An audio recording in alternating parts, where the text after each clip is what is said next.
नमस्कार मंडळी, तुमचं पुन्हा एकदा एका नव्या व्हिडिओमध्ये सहर्ष स्वागत आहे. मंडळी, मुंबईचा महापौर कोण होणार यावर बरेच दिवस राज्यामध्ये राजकारण चालू होतं. ठाकरे गटाकडून सतत आक्षेप घेतला जात होता की भारतीय जनता पक्ष मुंबईचा महापौर हा मराठी माणूस करणार नाहीत.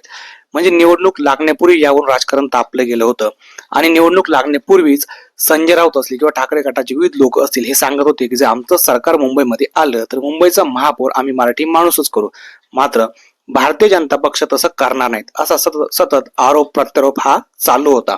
म्हणजे निवडणुकीपूर्वी देखील चालू होता आणि निवडणूक झाल्यानंतर देखील तो आरोप प्रत्यारोप चालू होता. मात्र काल यावरती शिक्कामोर्तब झाला आणि मुंबईचा महापौर हा महायुतीचा झाला. मात्र सर्वात आनंदाची गोष्ट ती आपल्या मराठी माणसांसाठी ही आहे की मुंबईच्या महापौरपदी आपली मराठी व्यक्ती रितू तावडे यांची महापौरपदी निवड झालेली आहे.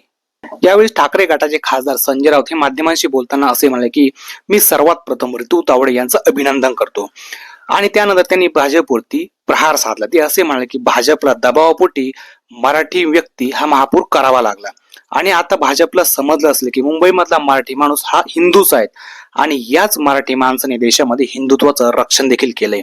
असा घणाघाती प्रहार त्यांनी भारतीय जनता पक्षावरती केला आहे. त्यावेळी त्यांनी भाजपला डिवसले देखील आहेत. संजय राऊत असं देखील म्हणाले की मूळच्या रितू तावडे या काँग्रेसच्या आहेत, त्यामुळे भाजपचं स्वतःच असं काहीही नाहीत असा देखील प्रहार त्यांनी त्यांच्यावरती केला. त्यामुळे याला प्रत्युत्तर म्हणून रितू तावडे यांनी एवढंच सांगितलं की संजय राऊत फक्त यामध्ये राजकारण करतायत, आता विकासाचा मुद्दा बोलला गेला पाहिजे, विकासाच्या गोष्टी केल्या गेल्या पाहिजे असं प्रत्युत्तर रितू तावडे यांनी संजय राऊतांना दिलेलं आहे.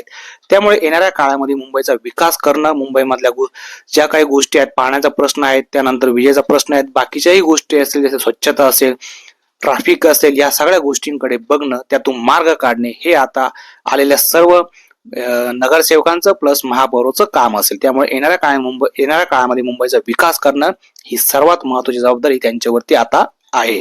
त्यामुळे तुम्हाला याबद्दल काय वाटतं, आपलं मत कमेंट्स मध्ये नक्की व्यक्त करा. धन्यवाद.